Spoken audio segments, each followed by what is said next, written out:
Perpignan, novembre 2008. Un Airbus A320 fraîchement repeint aux couleurs d'Air New Zealand, après plusieurs années de location auprès d'une compagnie allemande, doit effectuer un ultime test de vérification avant de retourner chez son propriétaire.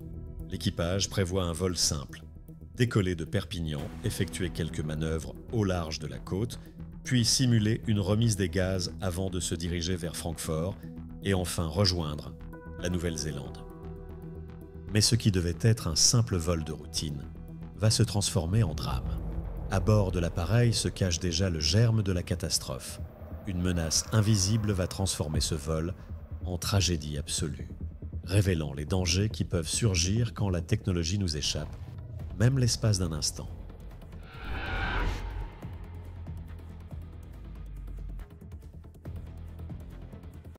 En 2005, la compagnie nationale néo-zélandaise Air New Zealand achète plusieurs Airbus A320, dont 3 sont immédiatement loués à sa filiale Low Cost Freedom Air International. Pendant un an, ces avions assurent des vols régionaux avant qu'Air New Zealand ne décide d'en sous-louer 2, l'un à TAM Airlines au Brésil, l'autre à XL Airways Germany, une compagnie charter basée à Francfort. XL Airways Germany se spécialise dans les voyages organisés vers des destinations en Méditerranée et en Afrique du Nord. Un modèle commercial fragile qui privilégie la location d'appareils plutôt que leur achat. Conformément à l'accord de location, l'avion est repeint aux couleurs de XL Airways et reçoit une immatriculation allemande qu'il conserve jusqu'à la fin du contrat en novembre 2008. Le 3 novembre, l'Airbus A320 est retiré du service et transféré à l'aéroport de Perpignan, où EAS Industries est chargé de sa maintenance avant sa restitution à Air New Zealand. L'accord prévoit une restitution initialement fixée au 24 novembre, puis reportée au 27 novembre, après des inspections approfondies de la cellule et des moteurs, une nouvelle peinture et un vol de vérification destiné à tester certains systèmes spécifiques. Or, selon les protocoles de sécurité en vigueur, seuls les pilotes d'essai d'Airbus sont habilités à effectuer ce type de vol. Tandis que les travaux de maintenance touchent à leur fin, le jour du vol est enfin arrivé.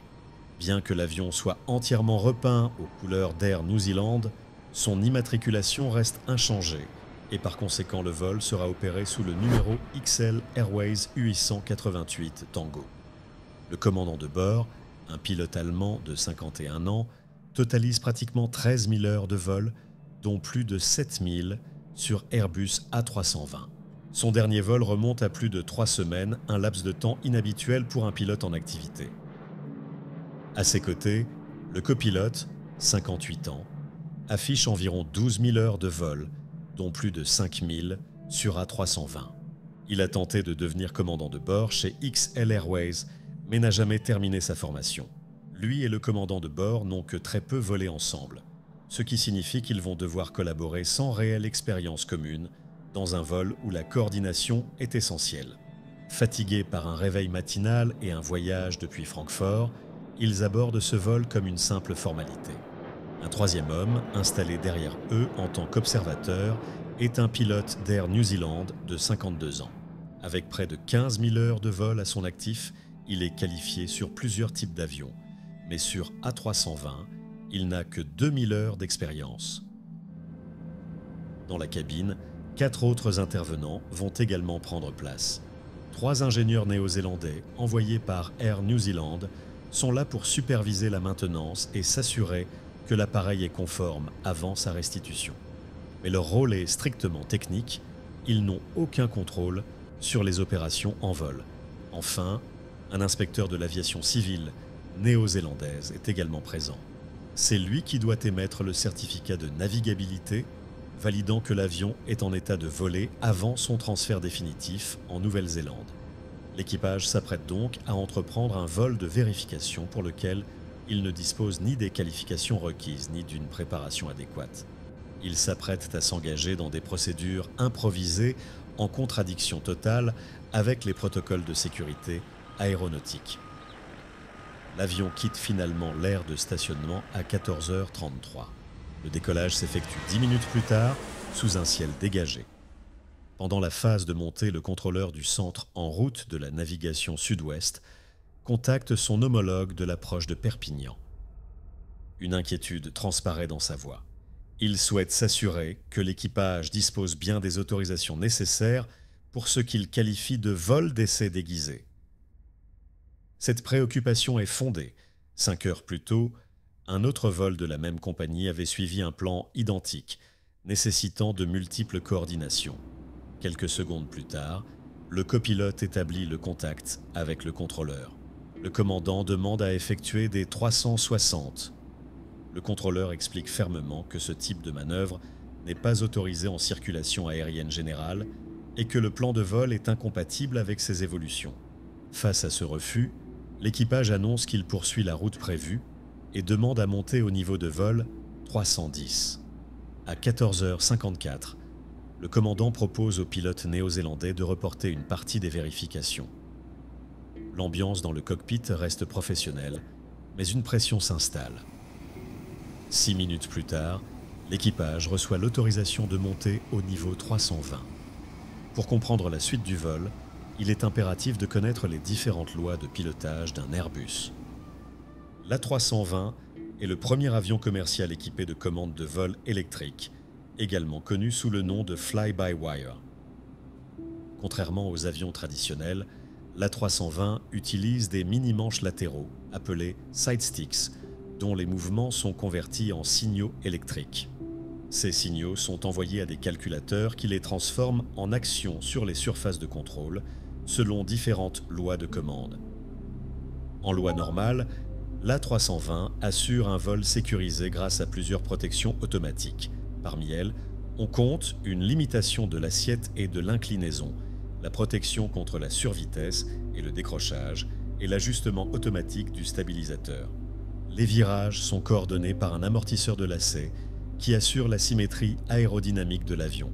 Les mini-manches contrôlent également un facteur de charge verticale et un taux de roulis, offrant un pilotage fluide et optimisé. En cas de problème, l'avion peut basculer en loi alternate, où certaines protections disparaissent, notamment contre la survitesse et le décrochage. Si le train d'atterrissage est sorti en loi alternate, la commande en tangage passe en loi directe. La loi directe constitue le dernier niveau de dégradation. Sans compensation automatique, le pilote doit ajuster manuellement le plan horizontal réglable. Le plan horizontal réglable est une surface de contrôle située à l'arrière d'un avion, permettant d'ajuster l'incidence du stabilisateur horizontal pour maintenir l'équilibre et la stabilité en vol. Il compense les variations de charge et optimise la stabilité en tangage, réduisant ainsi l'effort nécessaire sur les gouvernes de profondeur. Sur l'Airbus A320, le PHR est commandé électriquement via un actionneur spécifique. Le système de commande de vol électrique ajuste automatiquement le PHR en fonction des actions du pilote sur le side stick, limitant ainsi l'intervention directe des pilotes sur le PHR. Les pilotes n'ont pas de retour d'effort physique direct sur le PHR, car les commandes sont entièrement électriques, contrairement aux avions traditionnels, comme sur le Boeing 737, où les pilotes ajustent constamment le trim via un interrupteur électrique sur le manche. Cette conception offre aux pilotes un retour d'effort tactile direct, leur permettant de ressentir les forces aérodynamiques agissant sur le PHR. Cette sensation physique fournit des indications précieuses sur l'état de l'appareil et renforce leur conscience situationnelle. Cette différence dans la conception des systèmes de trim influence la formation des pilotes. En revanche, sur Airbus A320, les pilotes ne se préoccupent pratiquement jamais du PHR, ce qui fait que beaucoup finissent pratiquement par oublier son existence. Retenez bien cela pour la suite. Vers 15h12, l'appareil fait demi-tour vers Perpignan. Le commandant effectue la vérification des protections en inclinaison en loi normale, reportée plus tôt. Dans l'attente d'une autorisation pour monter au niveau 390, le pilote néo-zélandais indique qu'il ne reste plus beaucoup de vérifications à effectuer pendant la descente. Il précise que la vérification de l'APU pourrait être reportée au vol retour vers Francfort en cas de refus du contrôleur. Il décrit également la procédure de vérification à basse vitesse en configuration atterrissage, sans mentionner les valeurs cruciales de VLS et de VMIN indiquées dans le programme. La VLS est la vitesse minimale que le pilote peut sélectionner en utilisant le pilote automatique et l'automanette. Même si une vitesse cible inférieure à VLS est sélectionnée, l'automanette maintiendra la VLS comme vitesse minimale pour garantir une marge de sécurité suffisante au-dessus de la vitesse de décrochage. La VMIN, elle, est la vitesse minimale à laquelle l'avion peut maintenir un vol contrôlé en toute sécurité.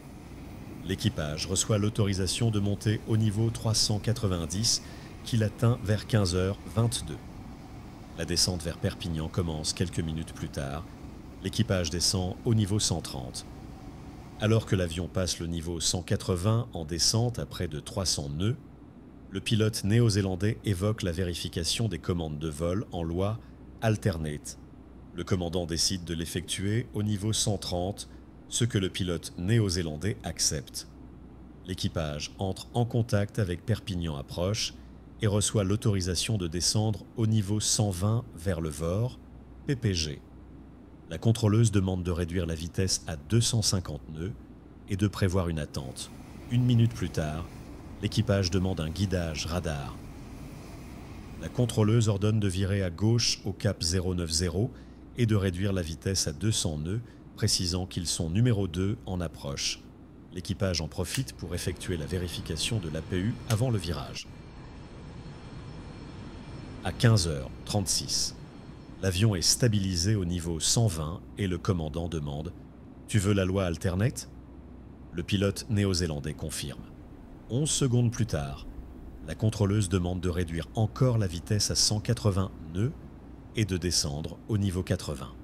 L'équipage effectue la vérification des commandes en loi Alternate avant d'entamer sa descente, puis les lois de commande repassent en loi normale et le pilote automatique est reconnecté. Le pilote néo-zélandais annonce « Le vol à basse vitesse est probablement la prochaine étape » et ne rentre pas tellement dans les détails. Le commandant en demande plus. Le pilote néo-zélandais dit simplement qu'arrivé à VLS, il faudra tirer assez fort sur le manche pour atteindre la fonction Alpha Floor. La loi Alpha Floor est une fonction de protection intégrée aux avions Airbus, notamment l'A320, visant à prévenir les situations de décrochage en cas d'angle d'attaque excessif. Lorsque l'angle d'attaque atteint une valeur prédéfinie, le système active automatiquement la poussée des moteurs au régime maximal pour augmenter la vitesse et réduire l'angle d'attaque, assurant ainsi la stabilité et la sécurité du vol. Cependant, le pilote néo-zélandais ne mentionne toujours pas l'altitude ni les valeurs des vitesses caractéristiques indiquées dans le programme. 2 minutes plus tard, la contrôleuse demande de virer à droite au cap 190 et de maintenir 180 nœuds. Elle autorise l'approche ILS pour la piste 33 et la descente à 5000 pieds. Pendant que le copilote répète l'instruction, le commandant indique au pilote néo-zélandais que la vérification à basse vitesse doit être remise à plus tard car il traverse un nuage. Il propose dans un premier temps de l'effectuer lors du vol vers Francfort. Il évoque même la possibilité de ne pas l'effectuer du tout. On sent bien qu'il n'est pas à l'aise avec cette manœuvre. Ce malaise ne va faire que s'accroître jusqu'à la fin du vol. La contrôleuse demande de maintenir 180 et de descendre à 2000 pieds. La configuration des volets est placée en position 2. L'avion entame sa descente. Le copilote effectue le briefing d'approche et les destructeurs de portance sont déployés. Le commandant déconnecte le pilote automatique et sans doute sous pression, avec l'envie de se débarrasser de cette dernière vérification, demande au pilote néo-zélandais s'il veut effectuer le test à basse vitesse. Dans la voix du commandant de bord, on décèle clairement une inquiétude qu'il tente de maîtriser. Le protocole est pourtant formel. Le test qu'il s'apprête à réaliser doit impérativement être effectué entre 10 000 et 14 000 pieds d'altitude. Or, ils sont seulement à 3 000 pieds. Cette marge de sécurité dramatiquement réduite ne laisse aucune place à l'erreur. En cas de complication, ils n'auront ni le temps ni l'espace nécessaires pour reprendre le contrôle de l'appareil. Et si l'imprévu survenait justement maintenant? C'est bien là tout le paradoxe de leur situation. L'imprévisible, par nature, échappe à toute anticipation. 5 jours avant le vol, l'avion a subi des opérations de peinture. Après un ponçage complet de l'avion et l'application de peinture, il reste à l'extérieur pendant plusieurs jours. Pour enlever la poussière accumulée sur le fuselage, l'appareil est rincé à l'eau claire pendant 15 à 20 minutes. Contrairement aux procédures recommandées qui préconisent l'utilisation de chiffons, un jet d'eau est utilisé pour gagner du temps, sauf que les sondes d'incidence ne sont pas protégées pendant cette opération. L'eau pénètre à l'intérieur d'au moins 2 des 3 sondes d'incidence et y stagne pendant les 3 jours où l'avion reste à l'extérieur. Les sondes d'incidence sont des capteurs aérodynamiques essentiels installés sur le fuselage des avions, généralement près du nez. Elles mesurent l'angle d'incidence, c'est-à-dire l'angle entre la direction du vent relatif et la corde de l'aile. Bien que les pilotes n'aient pas accès à cette mesure, elle est cruciale pour les ordinateurs qui vont garantir à l'avion une incidence sécurisée. Les sondes d'incidence fonctionnent comme des girouettes pivotantes alignées avec le flux d'air.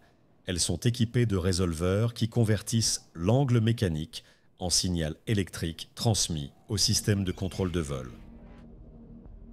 Lorsque l'avion va atteindre son niveau de croisière, les températures étant très basses, l'eau contenue dans les sondes d'incidence commence alors à geler, formant un bloc de glace qui immobilise le mécanisme interne de 2 des 3 sondes.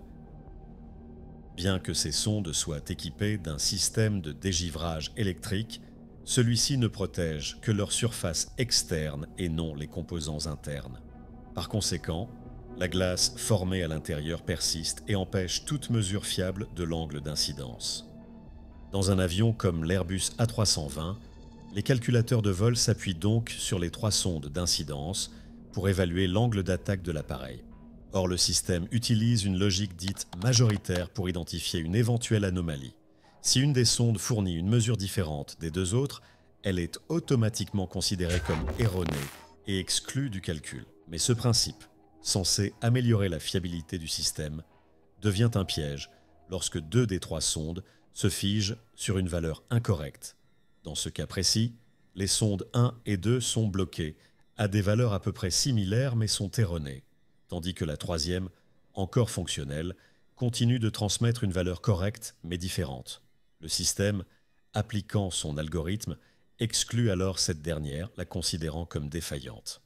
Dès lors, les calculateurs de vol ne se basent plus que sur les 2 sondes figées, alimentant l'ordinateur de bord avec des données inexactes. Le commandant positionne les manettes au ralenti et l'autopoussée est déconnectée. Et la vitesse est de 166 nœuds. L'avion ralentit progressivement. Le commandant demande la sortie du train.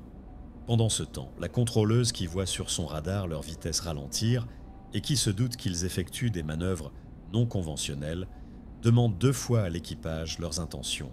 Le copilote, répondant à côté de la question, dit qu'ils veulent effectuer une remise de gaz et poursuivre vers Francfort.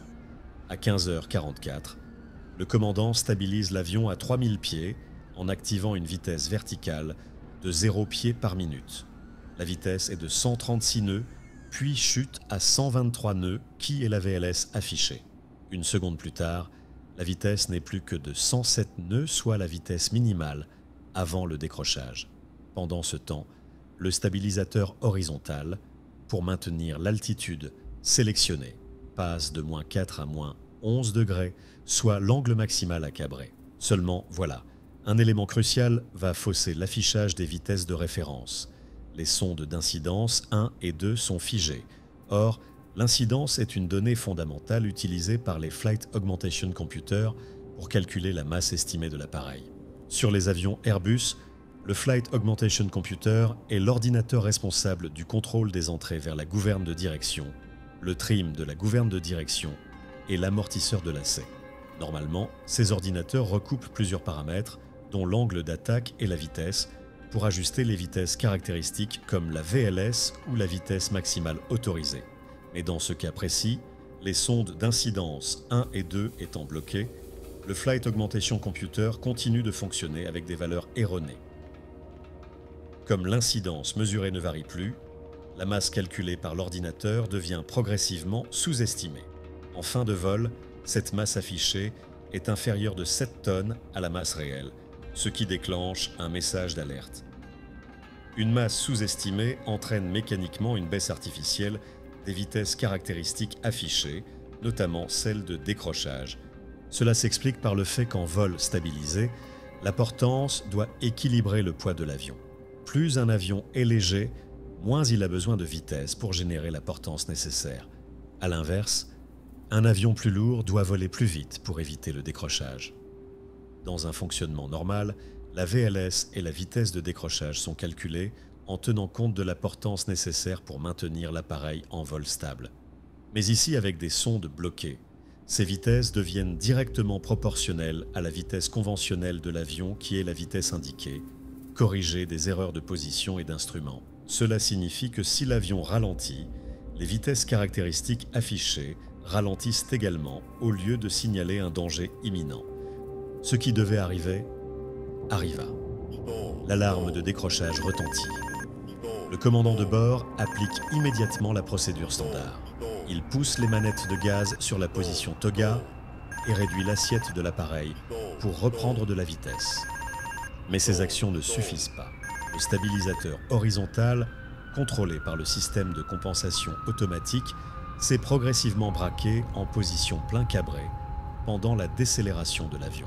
Et lorsqu'il faudrait maintenant qu'il s'ajuste pour piquer, le système, trompé par les données erronées des sondes d'incidence, ne corrige pas la position du stabilisateur. Résultat, le commandant de bord n'a pas assez d'autorité sur le tangage. L'appareil entre alors dans une phase de roulis à gauche, un phénomène fréquent, en situation de décrochage. L'incidence élevée et ses oscillations entraînent une différence de vitesse entre les sondes ADR 1 et 2. Les ADR, Air Data Reference, sont des calculateurs qui traitent les données des sondes d'incidence, des tubes pitot et des capteurs de pression pour fournir la vitesse, l'altitude, le Mach et l'angle d'attaque. L'Airbus A320 en possède 3, permettant une validation croisée des données. En cas d'écart important entre eux, le système peut rejeter un ADR défectueux ou, en cas de perte multiple, entraîner un passage en loi de pilotage dégradé. Ici, l'écart devient suffisamment important pour que le système rejette progressivement toutes les sondes ADR, d'abord par les Flight Augmentation Computer, puis par les Elevator Aileron Computer. À ce moment-là, l'avion bascule en loi directe, supprimant toutes les protections de vol. Mais dans la confusion de l'alarme de décrochage, les pilotes ne semblent pas réaliser ce changement critique. Le pilote annonce « Alpha Floor », on est en mode manuel, probablement en pensant que la fonction Alpha Floor, la protection automatique de remise de gaz, s'est activée. En réalité, la situation est bien plus grave. L'avion est désormais en mode totalement manuel, sans assistance informatique pour stabiliser l'appareil. Un message s'affiche sur le PFD, indiquant aux pilotes qu'ils doivent maintenant utiliser le trim manuellement, mais ils ne le verront pas, et aucune action n'est entreprise ni sur la roue de compensation du stabilisateur, ni sur les manettes de poussée. Sous l'effet de la poussée des moteurs et du stabilisateur toujours en position cabrée, l'avion repart en montée et gagne rapidement de la vitesse. Mais ce regain d'énergie n'est pas exploitable. L'effet conjugué de la poussée et de la configuration du stabilisateur empêche toute correction en tangage. Même avec le mini-manche en butée à piquer, le commandant de bord ne parvient pas à contrer le mouvement. Dans le cockpit, la confusion règne. Les échanges entre les pilotes montrent qu'ils ne comprennent absolument rien à la situation. L'avion reprend une assiette trop élevée, sa vitesse diminue dangereusement et les gouvernes perdent toute efficacité. Il atteint un second décrochage, cette fois irréversible. L'appareil s'est abîmé en mer, emportant avec lui les 7 personnes à bord. Ce drame a révélé d'importantes failles dans les protocoles d'essai en vol et dans la préparation des équipages face aux particularités des commandes de vol et aux mécanismes anti-décrochage. La surcharge cognitive a également joué un rôle déterminant. L'équipage devait simultanément conduire le vol, effectuer les vérifications techniques et préparer l'étape suivante.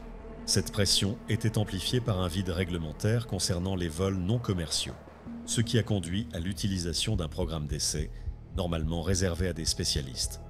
La coordination déficiente entre ces 3 pilotes de ligne, formant un équipage inhabituel, ainsi que la fatigue qui a probablement affecté leur vigilance et leur jugement, ont créé les conditions parfaites pour cette tragédie. Cette catastrophe a engendré une refonte profonde des mesures de sécurité dans plusieurs domaines. L'encadrement des vols non commerciaux a été entièrement revu avec une demande à l'EASA de clarifier la définition de ces opérations et d'imposer des critères rigoureux pour leur préparation et leur exécution. La formation des pilotes a connu des transformations significatives, notamment concernant la gestion du décrochage et l'identification des changements de loi de commande. Des exercices pratiques sur l'utilisation manuelle du compensateur de profondeur ont été intégrés au programme d'entraînement, renforçant ainsi les compétences des équipages face à des situations dégradées. Parallèlement, les normes de certification des équipements ont fait l'objet d'une révision approfondie. L'EASA a été appelée à réévaluer l'installation et les tests des sondes d'incidence pour garantir leur fiabilité dans des conditions réelles d'exploitation. Les systèmes d'alerte en cockpit ont également été perfectionnés pour signaler plus efficacement aux équipages tout changement dans les lois de commande de vol, évitant ainsi qu'une modification critique passe inaperçue dans une situation d'urgence. Ce drame aérien a mis en lumière les dangers associés aux pratiques d'essai inadaptées et au manque de formation spécifique.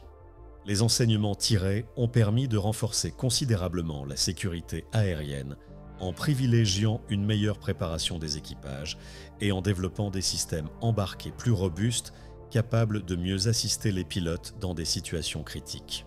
Pour l'anecdote, le drame du vol XL Airways est survenu le 27 novembre 2008, soit exactement 30 ans, après une autre tragédie, impliquant Air New Zealand. L'accident du vol 901 au mont Erebus, survenu le 28 novembre 1979, ayant pour cause l'utilisation d'un plan de vol erroné par l'équipage, combiné à une situation météorologique de voile blanc. De plus, quelques mois seulement après, le vol Air France 447 s'est abîmé dans l'océan Atlantique. Cette succession d'accidents a perturbé les enquêtes du BEA, certains enquêteurs ayant dû quitter l'investigation du vol XL Airways pour se concentrer sur celle du vol 447, un Airbus A330, également confronté à des problèmes de capteurs. Si cette analyse vous a intéressé, ne manquez pas nos 2 autres vidéos qui explorent des problématiques similaires. Découvrez comment le système MCAS et des sondes d'incidence défectueuses ont transformé 2 vols en catastrophe et ensuite plongé dans le cockpit du vol Air France 447. Ces 2 cas sont directement liés aux problématiques que nous venons d'explorer ici et complètent parfaitement cette analyse. Si cette vidéo vous a plu, n'hésitez pas à liker. Si vous souhaitez ne manquer aucun de nos prochains contenus, abonnez-vous et activez la cloche de notification. Partagez également cette vidéo avec vos proches. N'oubliez pas de dire ce que vous en avez pensé en commentaire et si vous avez des questions ou des suggestions pour les prochaines vidéos. Merci d'être resté jusqu'au bout et on se retrouve très bientôt sur Chronique Air.